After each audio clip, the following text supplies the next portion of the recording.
Hi, I'd like to welcome you to the Antique Trader from Helotes, Texas. We're taping out of Ooh La La.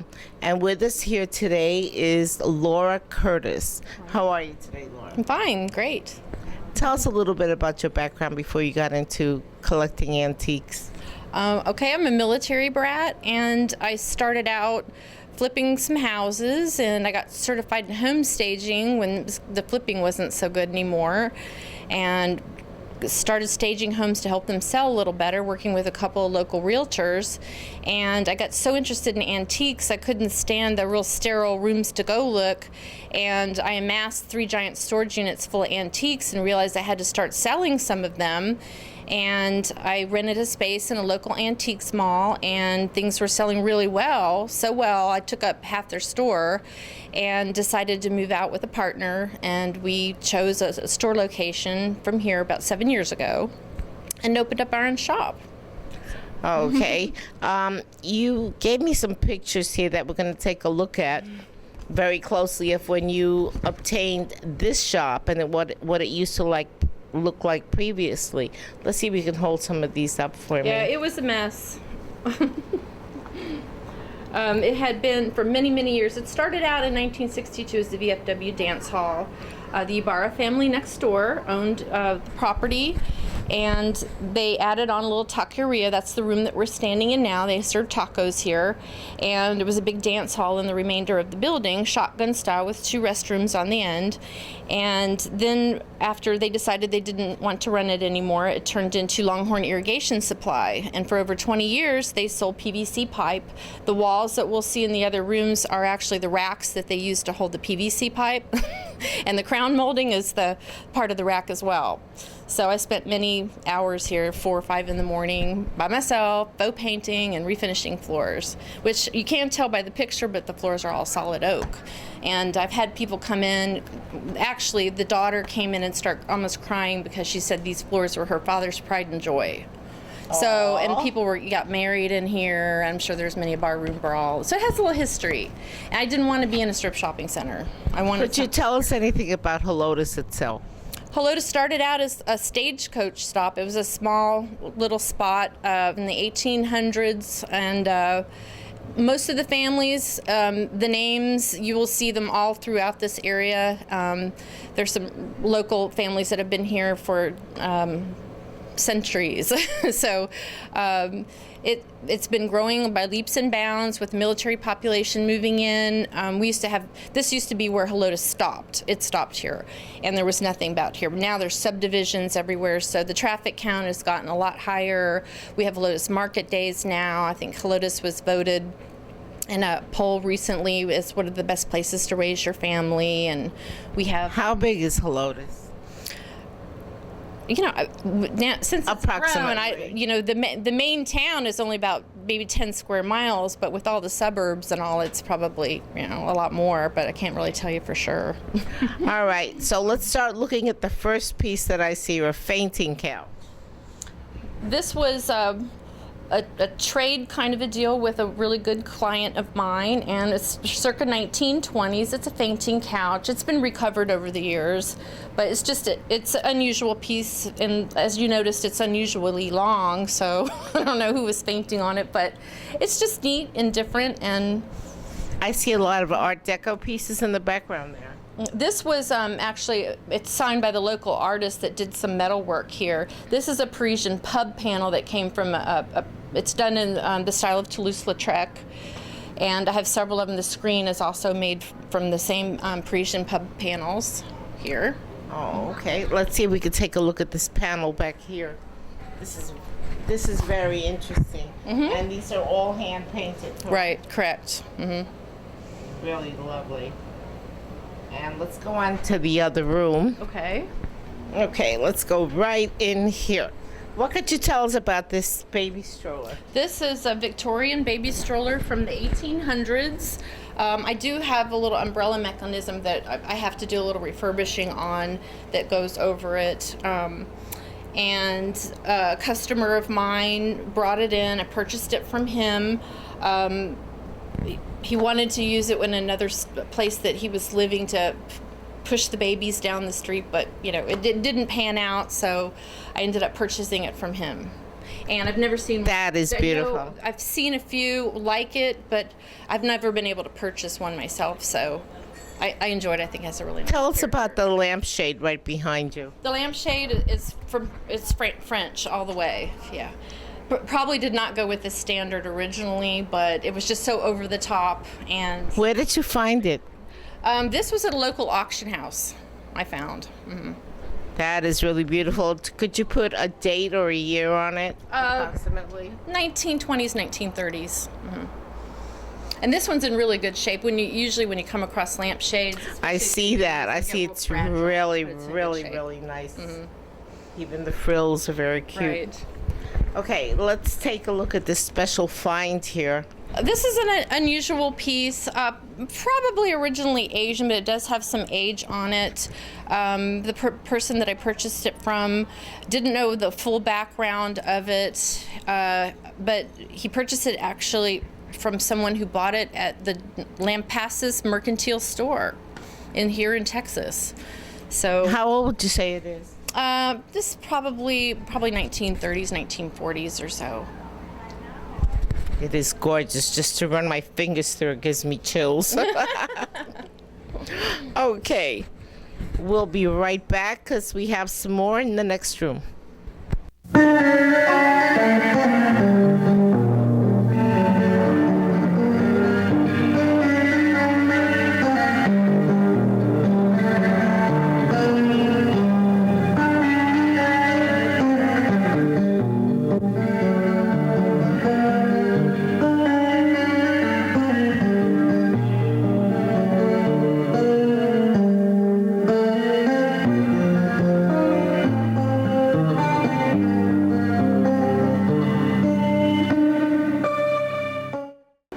We're here at Ooh La La in Texas with Laura Curtis, and we're in one of the other rooms where she has one of these older pieces that are very detailed. And could you tell us a little bit about these pieces? Yeah, I was surprised to find this. I was in a warehouse in Belgium with my dealer that I deal with over there, and it caught my eye because it was so different from everything else, and it's probably mid-century, a little bit older.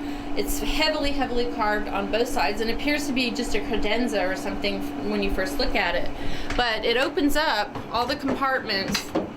I don't have a lot of space here, but it will completely open up into a full-size bar. And it has cabinetry and wine glass holders and bottle holders inside, probably from Thailand and that part of the world, but it really stood out to me. And now it's probably been all across the world by now. So That's really, really beautiful. And I see you have the carved back pieces. Did you get those in the same place? No, got these in a completely different area, estate, Indonesian, more than likely. That's really, really great. I'm in love with this chair over here, and I'm sure it's sold already. That was another purchase that I purchased over in Europe. Let's see here. It has a lot of detail with the barley twist. Very heavy piece, very old and unusual. Let's see if we can get a shot of that. Really, really good. That is gorgeous. And it's 20% off. Ouch. Right up my alley. That is beautiful. Yes.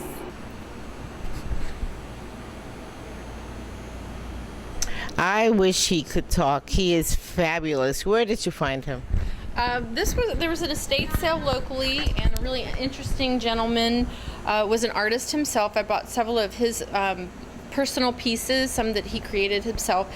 This was from his personal collection, and he had at one time the whole series of them. And I thought it was just kind of unusual and whimsical, and I like to have things in the shop that are either very old or very unusual to kind of catch people's eyes. Is there a particular date on this? I know he's made out of bronze, but is there a date on him or any markings? He's not particularly old, probably 1980s, 1970s or so, but no real markings. Very lovely. Very, very Unusual lovely. and eye-catching. Let's see, what else is in this room? You have a lot of goodies in there. What's that all about? This area, we try to collect things that appeal to men because we want to appeal to all of our shoppers. And so we have some old Longhorns, old slide projector, shoe horns, an old gas cover, probably presented to someone as a retirement gift or something. And what is this down here? Old slide projector. Probably still works if it had all the parts, but And of course, you have to plug it in. here, and you would put the slide in right here. And the plug's all intact and everything. Still. Very interesting. I wish I knew the year, but I know it's way back then. Okay, I see that you have some wonderful seating here and more furniture. Tell us about these chairs. These chairs are both from France. They were separate purchases, and they were just heavily carved. Did you Nice bring them back tapestry. yourself? Well, this one I did. This one I actually purchased locally. They are beautiful. Do you know more like this is not the same year. This is a much older chair. These because are of like the carving. 1910 or so, And this close to one? turn of the century. This one might be a little bit. That one's a little earlier than this one, but they're both close to turn of the century. Yeah, I don't think that a lot of people have seen much of the carving as we have here on this one. And what part of France did you say this was from? This one was purchased with a group of things that came from Brittany, France, but that doesn't necessarily mean that it was actually created there. What else did you purchase in France? I purchased this beautiful. It's a desk now. I believe it was actually a work table at one point, but it weighs about 350 pounds. It's solid wood. I would migrate to real ornate carved pieces, but there was something about how solid this piece was, and it was a rustic that I really thought was interesting. How did you end up in France purchasing these things? I had done some investigation, and I contacted a gentleman in Vancouver when I was on a ski vacation that had an antique shop there, and was looking for a good dealer, because when you're sending that amount of money outside of the United States, you want to know who you're dealing with. And I contacted one of his contacts, and he was very warm, Antique Van Hoof, and he said, come on over, and so we got to be good friends. They were actually here about 2 months ago when we had the hailstorm, and they recently had one too. So it was the first time they had seen hail, and we got to be good friends, and he takes me picking with him all along the Belgian-Dutch border. And we hit several like estate taken places and interesting little shops, and there's a big giant warehouse that have vendors from all over Europe in there too. So you can find German pieces, Belgian pieces, French pieces, Italian pieces, and sometimes you can find things locally, but depending on the economy, it's hard to get things at a good price. And with the euro being down a little bit now, it's actually a really good value to go over there, and you can actually, write off a little vacation at the same time. So it's worth it for me. We are all curious. How long does it usually take you to get big pieces like this back home? Well, I pack a container. It takes 2 months, almost exactly 2 months for it to get here. By the time, you can deal with customs, and they can get a ship, and then it has to arrive in port. Then you have to get a truck to freight it over here. And so it's about 2 months from the time you pick it up. Okay.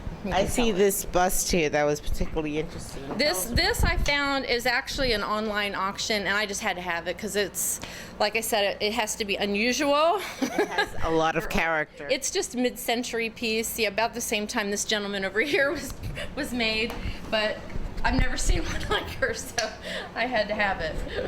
And it may not be the most popular item in the store, but people or gravitate towards it because it's different. I see a lot of other pieces here. Where are all the other pieces from? This is from France as well. This piece, we're not quite sure. We believe it's Italian from the way the marquetry is and everything, but it was purchased again with a French shipment, but they all get mixed up over the years. And so it's a nice armoire. And this is very old decoupage screen here. I was going to. This is that mid 1800s. Beautiful. And it is very nicely done. Oops. And it's all handmade, real decoupage. Wow. France. Wow. Probably Beautiful. circa 1870 or so. 1870? It's a really That nice is piece. beautiful. Have you had many offers on this one? Not yet, because I've really only had it for a few months, so I'm waiting for the right person. Every antique treasure has its owner. I'm sure, but this is gorgeous. Let's see if we can take a little peek down here. Look at this. This is really, really beautiful and very, very delicate.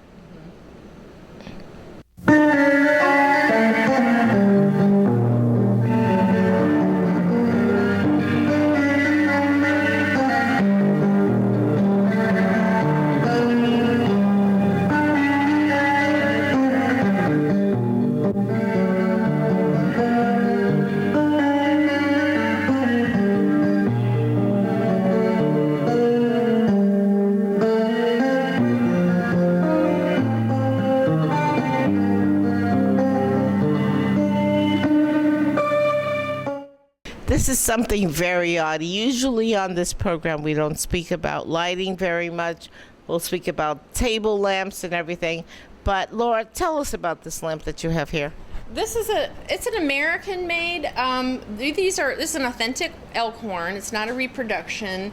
Probably circa 1940s or so. It's got the hand carved little owl with the glass eyes on here. It's a version of hobo or tramp art. That's very, very nice. Okay, and then you said you have another lamp up there that you purchased in France.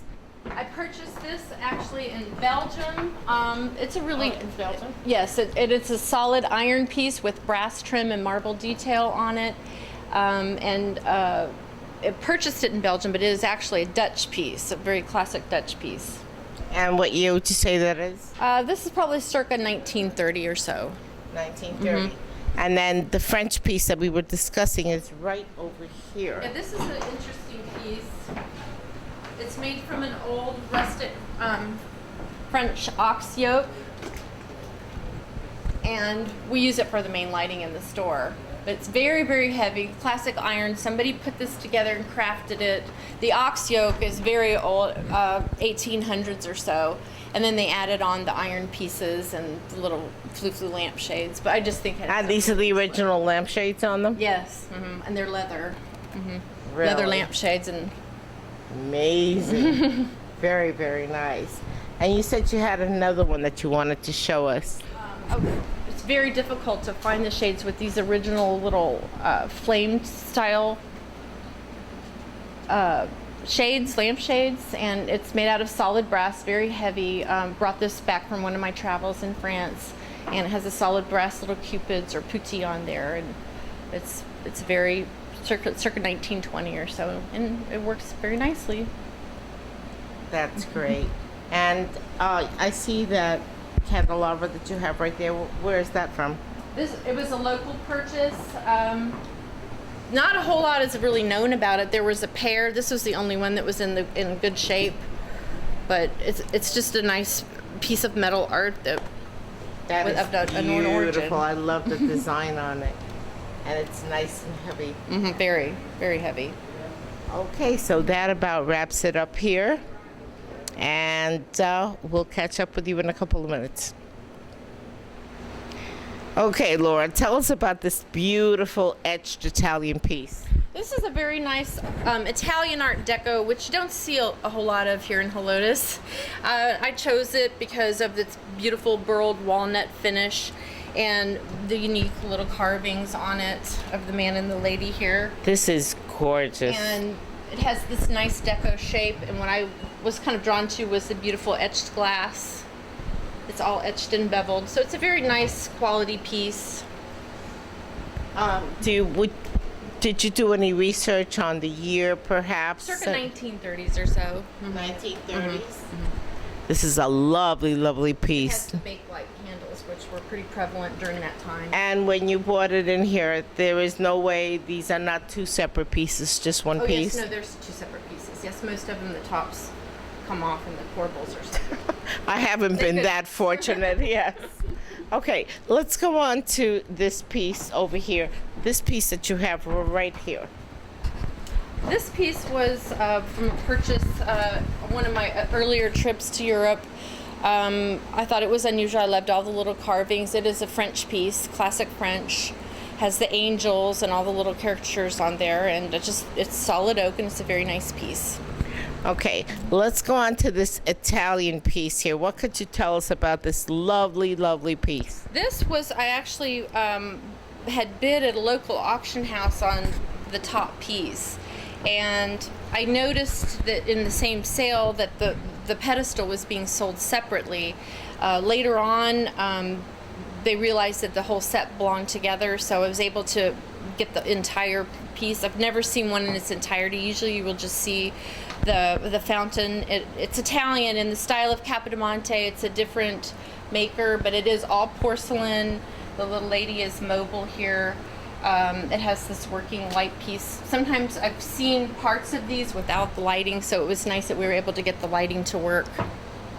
That's great. And when you talk about this piece and this piece, there were two separate pieces? These are two separate pieces. The pump is hidden underneath here, and then the actual pedestal that it's on is all part of it. So the fountain actually works? I have not tried to get the fountain going. It probably, the problem with it is it runs on 220 because it is, it's Italian, so it would have to, probably can be converted to a 110 pump. I love the pedestal. That is It's a very gorgeous. Very, very unusual. Okay, as long as we're here, let's look at the artwork. This is something that's very odd here. It's like a museum piece. Tell us about it. This is an early oil painting, probably from like 1910 to 1920, from the style that it's done in. Unknown European artist, and kind of has a bordello kind of look to it. So we thought it was just kind of classic, and It looks like a real museum piece. Okay, here we go to another one. Let's do the artwork here. This is just a very old print that I did pick up on one of my European travels. Normally, I gravitate towards oils, but because of the age of the print and of the religious background, I thought it was just very pretty and very elegant looking. You could tell the frame is probably original to it. And it's a pretty good shape for its age.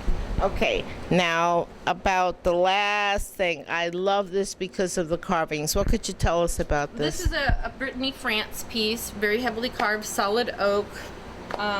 It's just a really great piece. A lot of workmanship went into it, and I just thought it was unusual and nice. Okay, we've saved one of the best pieces for the last. This clock here. Tell us about the clockworks here. It's a pretty classic. The good thing about these clocks, if they're balanced correctly, which this one have gotten into the shop relatively recently, and I need to get it balanced a little bit better. But it's a Comptoir Mobier open wag clock. Late 1800s, early 1900s. These were made, and it has the repoussé, which is the brass relief that they generally will have, and they're just very nice clocks. This is a smaller version of that. This is a smaller version of that? Yeah. Mm-hmm. They're usually with a little oil, and they'll work. Okay. So I'd like to thank you very much for having us up here. And the shop is beautiful. Thank you. And we invite everybody out there that if you're ever in Texas, to come to Helotes and visit Ooh La La. And Laura will be here to greet you. I will. Thank you so much for watching, and keep collecting. Remember that history is in the heart of the collector.